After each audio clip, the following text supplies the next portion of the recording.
KIIFB fund വഴി ചവറ മണ്ഡലത്തിൽ കഴിഞ്ഞ ഗവൺമെൻറ്റിൻ്റെ കാലം 2016-21 മുതലാണ് വൻപിച്ച മാറ്റങ്ങൾ, വൻപിച്ച നിക്ഷേപങ്ങളുണ്ടായത്.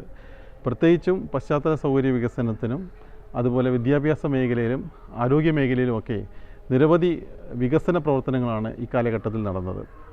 കുറേ പ്രവർത്തികൾ ഇതിനോടകം തന്നെ പൂർത്തിയായി. ഇനി കുറച്ച് പ്രവർത്തികൾ കൂടി അന്തിമഘട്ടത്തിലേക്ക് എത്തിയിരിക്കുകയാണ്. അടിസ്ഥാന സൗകര്യ വികസനത്തിൽ എടുത്തു പറയേണ്ടത് വിദ്യാഭ്യാസ മേഖലയിൽ തന്നെയാണ്. UP തലം മുതൽ ഹയർ സെക്കൻഡറി സ്കൂളുകളിലെല്ലാം മികച്ച ഭൗതിക സാഹചര്യങ്ങളാണ് ഉണ്ടായിരിക്കുന്നത്, കാലഘട്ടത്തിനനുസൃതമായിട്ടുള്ളത്.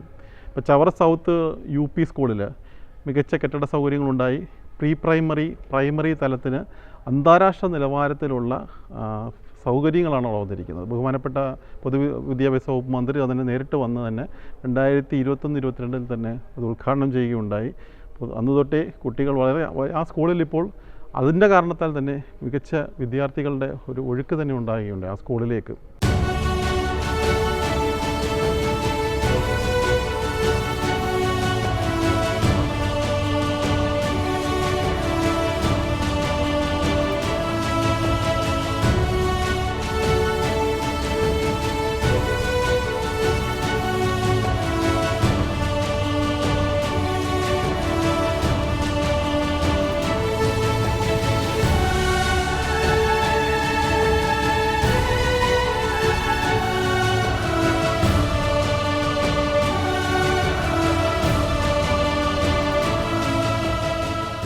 പിന്നീട് ഈ മണ്ഡലത്തിലുള്ള എല്ലാ ഹയർ സെക്കൻഡറി സ്കൂളുകളിലും മികച്ച ലാബോട് കൂടി തന്നെയുള്ള കെട്ടിടങ്ങൾ, മികച്ച സൗകര്യങ്ങൾ. ഹയർ സെക്കൻഡറി സ്കൂളുകളിൽ ഹൈസ്കൂളുമായിട്ട് വ്യത്യാസമായിട്ട് ക്ലാസ് റൂമുകളുടെ വലുപ്പം കുറച്ച് കൂടി അധികം വേണം. 60-65 കുട്ടികളോളം ഉൾക്കൊള്ളാൻ പറ്റുന്ന രീതിയിലുള്ള വലിയ ക്ലാസ് റൂമായിരിക്കണം.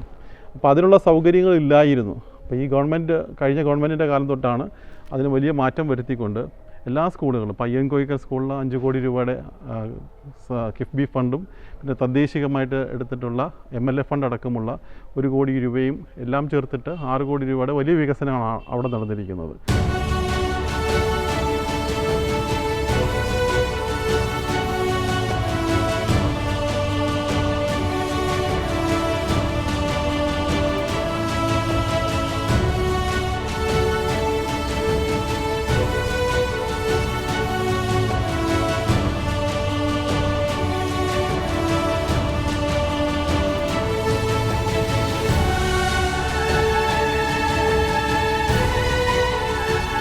അതുകൂടാതെ പന്മനമനയിൽ ഹയർ സെക്കൻഡറി സ്കൂളിലും MLA ഫണ്ടും അതുപോലെ കിഫ്ബി ഫണ്ടിൻ്റെ 3.5 കോടിയും എല്ലാം ചേർത്തിട്ട് ഏതാണ്ട് 6 കോടി രൂപയുടെ കെട്ടിട സൗകര്യങ്ങളാണ് ഈ കാലയളവിൽ ഉണ്ടായിരിക്കുന്നത്, ഹയർ സെക്കൻഡറിക്ക് മാത്രമായിട്ട്.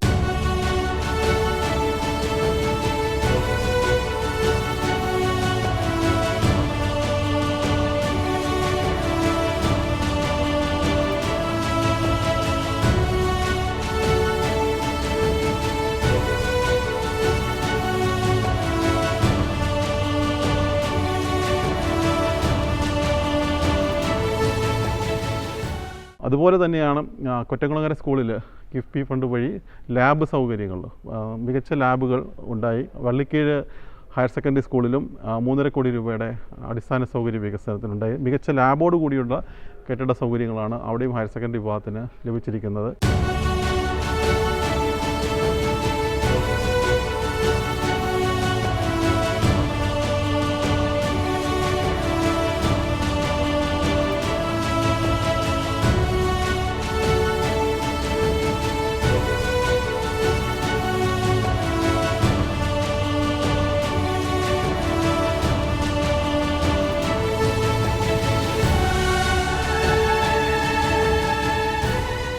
ശങ്കരമംഗലം ബോയ്സ് ഹയർ സെക്കൻഡറി സ്കൂളിലും ഇതുപോലെ തന്നെ കിഫ്ബി ഫണ്ടോടുകൂടി 3.5 കോടി രൂപയുടെ കെട്ടിടം പൂർത്തീകരിക്കുകയുണ്ടായി. അങ്ങനെ ഇനി പൂർത്തിയാകാനുള്ളത് കൊറ്റംകുളങ്ങര ഹയർ സെക്കൻഡറി സ്കൂളിലാണ്.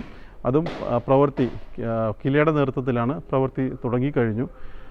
അതുപോലെ തന്നെയാണ് ആരോഗ്യ മേഖലയിൽ നീണ്ടകര താലൂക്ക് ഹോസ്പിറ്റൽ.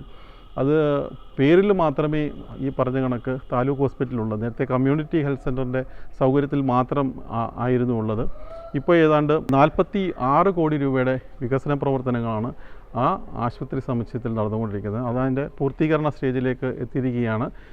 എല്ലാ മൾട്ടി സ്പെഷ്യാലിറ്റി സൗകര്യങ്ങളോടുകൂടി ഏതാണ്ട് 90,000 സ്ക്വയർ ഫീറ്റിൻ്റെ വലിയ സമുച്ചയമാണ്. RMO ക്വാർട്ടേഴ്സും അതുപോലെ തന്നെ അഡ്മിനിസ്ട്രേറ്റീവ് ബ്ലോക്കും എല്ലാം കൂടെ വലിയ സമുച്ചയം തന്നെയാണ്. മൾട്ടി സ്പെഷ്യാലിറ്റി ബ്ലോക്കായിട്ട് കടലിൻ്റെ തീരത്ത്, കടലിൻ്റെ ഓരത്ത് ഏറ്റവും പ്രകൃതി രമണീയമായ അന്തരീക്ഷത്തിൽ തന്നെ പൂർത്തീകരിക്കുകയാണ്.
അതുപോലെ തന്നെ പശ്ചാത്തല വികസനത്തിൽ പ്രധാനമായിട്ടും നമ്മുടെ പാലങ്ങളാണ്. അതായത് മുക്കാടുകാർക്കറിയാം, അല്ലെങ്കിൽ ശക്തികുളങ്ങരക്കാർക്കറിയാം, ഫാത്തിമ ഐലൻഡ് തുടങ്ങി 7ഓളം ഐലൻഡുകൾ, 7ഓളം തുരുത്തുകളാണ് ആ ശക്തികുളങ്ങര മേഖലയിൽ മാത്രം നമ്മുടെ ചവറ മണ്ഡലത്തിലുള്ളത്. അപ്പോൾ അവിടെയുള്ള ജനങ്ങൾക്ക് ഹൃദയാഘാതം പോലെയുള്ള ആപത്ഘട്ടങ്ങൾ പെട്ടെന്ന് അടിയന്തര സഹായം വേണ്ടി വരികയാണെങ്കിൽ വാഹന സൗകര്യമില്ല, വള്ളങ്ങളിലോ ഒക്കെ തന്നെ വേണം കരയ്ക്കെത്തുവാൻ.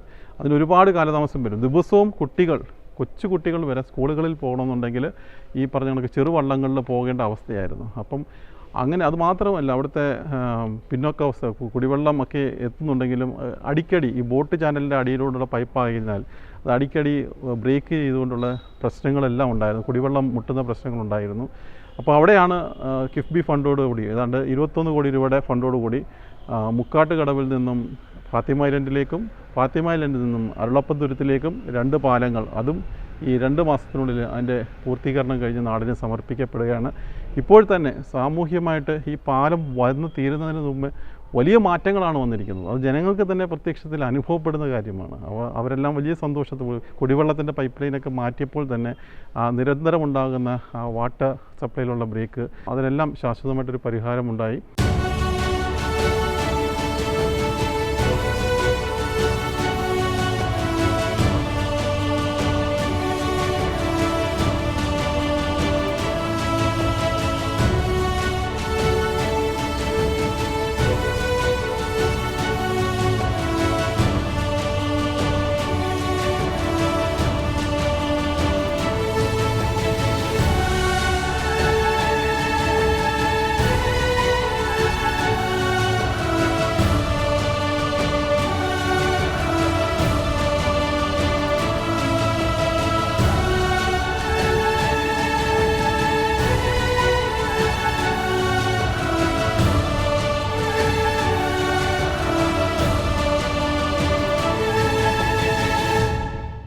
അതുപോലെ തന്നെ കാവനാട് ഫിഷ് മാർക്കറ്റിൻ്റെ അതിൻ്റെ പരിപാടി അത് തീരദേശ വികസന കോർപ്പറേഷനാണ് ഏറ്റെടുത്തിരിക്കുന്നത്.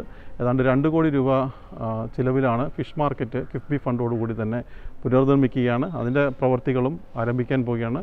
കോർപ്പറേഷൻ്റെ ആസ്തിയിൽപ്പെട്ടതാണ് ഫിഷ് മാർക്കറ്റ്. അതുകൂടാതെ പ്രൊപ്പോസ്ഡ് പ്രോജക്റ്റായിട്ടുള്ള അരിനെല്ലൂരിൽ നിന്നും പെരിങ്ങാലം, മൺട്രോത്തുരുത്തിൻ്റെ ഭാഗമായിട്ടുള്ള പെരിങ്ങാലത്തേക്കുള്ള, അത് തേവലക്കരക്കാരുടെ നിരന്തരമായിട്ടുള്ള, അതുപോലെ മൺട്രോത്തുരുത്തുകാരുടെയും നിരന്തരമായിട്ടുള്ള ആവശ്യങ്ങളാണ്. അപ്പം അതിൻ്റെ പാലത്തിൻ്റെ പ്രപ്പോസൽ, അതിൻ്റെ ഭരണാനുമതി ലഭിക്കുകയുണ്ടായി. 20 കോടി രൂപയാണ്. പക്ഷേ ടെക്നിക്കൽ സാങ്ഷൻ വന്ന പുതിയ പ്രോജക്റ്റുകൾ വരുമ്പോഴത്തേക്കും തുക അധികമായി വേണ്ടതിനാൽ ഒരു 45 കോടി രൂപയുടെ പുതുക്കിയ എസ്റ്റിമേറ്റ് വരികയുണ്ടായി. അപ്പോൾ അതിൻ്റെ ഭരണാനുമതിക്കായിട്ടുള്ള പ്രവർത്തനങ്ങളും അതിൻ്റെ സോയിൽ ടെസ്റ്റ് അടക്കമുള്ള സാങ്കേതിക പരിശോധനകളുമായിട്ട് മുന്നോട്ട് പോവുകയാണ്.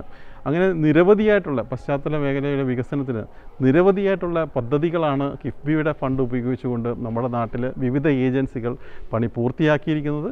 ഇനി പണി പൂർത്തിയാക്കുവാനായിട്ടുള്ള നിരവധി പദ്ധതികളുണ്ട്. പ്രപ്പോസ്ഡ് ആയിട്ടുള്ള പുതിയ പ്രോജക്റ്റുകളും നിരവധിയായിട്ടുണ്ട്. അപ്പോൾ തീർച്ചയായിട്ടും നമ്മുടെ നാടിൻ്റെ മുഖച്ഛായ മാറ്റുന്നതിൽ ഒരു പക്ഷേ 15-20 വർഷം കഴിഞ്ഞിട്ട് നടക്കേണ്ടിയിരുന്ന പല പദ്ധതികളും ഇക്കാലയളവിൽ പൂർത്തിയാക്കുവാൻ കിഫ്ബിയുടെ ഫണ്ട് ഉപയോഗിച്ചുകൊണ്ട് സാധിച്ചു എന്നുള്ളത് ഈ വലിയ കാര്യമാണ്. നാടിൻ്റെ സന്തോഷവും നന്ദിയും ഇത്തരണത്തിൽ അറിയിക്കുകയാണ്. രജത ജൂബിലിയിൽ കിഫ്ബി ഉറപ്പാക്കുന്നു ധനലഭ്യത, ഗുണനിലവാരം, സമയക്രമം.